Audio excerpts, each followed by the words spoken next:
are going to change, even in the course of 2 or 3 years in college, will change their direction. We can't prevent that in many respects. We can do all that we can, and we need to be perhaps more intensive and longitudinal in our approach. But we're still going to lose a number of students who will make choices that we would rather they didn't make if we're looking purely for oral health care or medicine. So I think we do have to find ways in which we can get that broader group of folks early on, and then as we, quote, lose people, and it doesn't mean we lose them, they do good things, but that we still have folks that we can retain as we go through. If we simply start with a small cadre, we will end up with a minuscule cadre. Well, officially our time has ended, but if the panel is okay and if there's still questions, we can continue the dialogue. I just have one quick question in relation to what she asked as far as being engaged. How would you, the four of you, recommend that us in this room and community health provision and behavioral health provision, with limited right to advocacy from our own organizations, would change that assessment of need in, in our own communities and statewide, so that funding for the things like this become a priority as opposed to parceled out among the different communities? Does that make sense? How do we as a collective voice make it a priority to the powers that be? I think part of it is education from the community level to your legislators, to the folks who make these decisions. As a, if you're a private, nonprofit, tax-exempt organization, you have certain limitations in, quote, lobbying, but you don't really have limitations as individuals in bringing your expertise to bear with legislators, with folks in your community.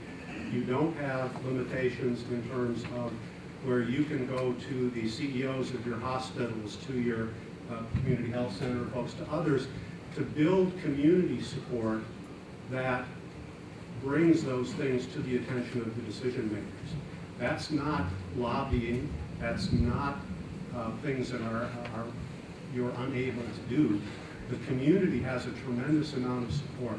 Interestingly, we had one legislator who will remain unnamed said to us once in a discussion, on an issue, if I get 5 contacts, that's an earthquake.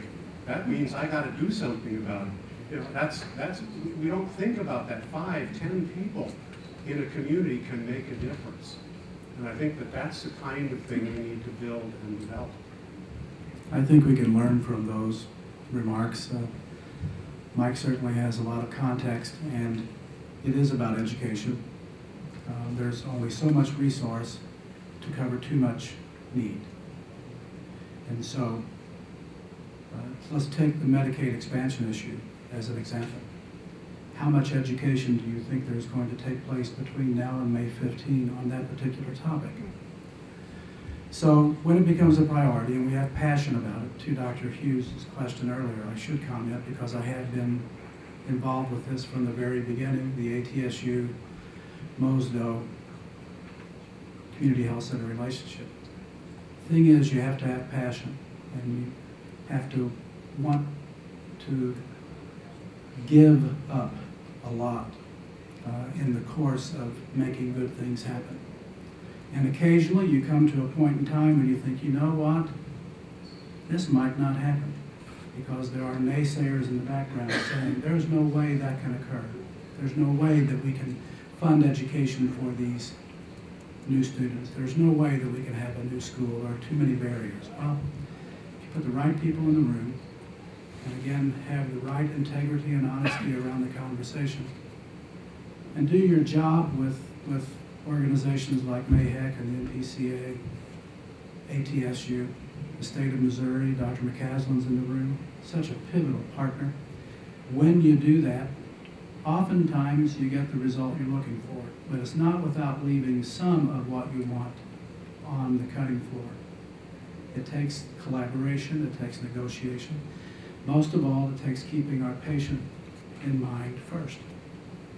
Keeping out the interest of our patients in mind first.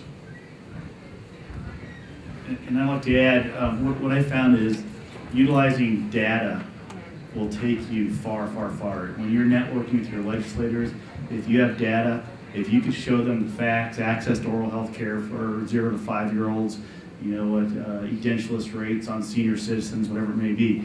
If you can include that data when you network with your legislators or advocates, that goes far. And there is good data out there. The state of Missouri does have good data on the oral health status within the state. So utilize that information, goes far. The other thing I was going to add is there's been an interesting trend, at least nationally, I don't know about within the state so much, but nationally, oral health, the visibility of oral health has increased dramatically in the last 3 to 4 years. For the first time ever, there are oral health indicators in the Healthy People Objectives. So if you look at the latest round of the Healthy People 2020 objectives from the federal government, oral health for the first time ever is included in those Healthy People Objectives. And that came about because, as Alan and Mike mentioned, people have spoken, you know, with the legislators, with the folks, influential folks, and they probably have included data about, you know, what the oral disease rates are, for example, in the city of St. Louis. That kind of stuff really helps. Well, it looks like we're about to be in a barrage with the second group. So thank you, panel, for a wonderful presentation can be found on the MFH website, and thank you for attending.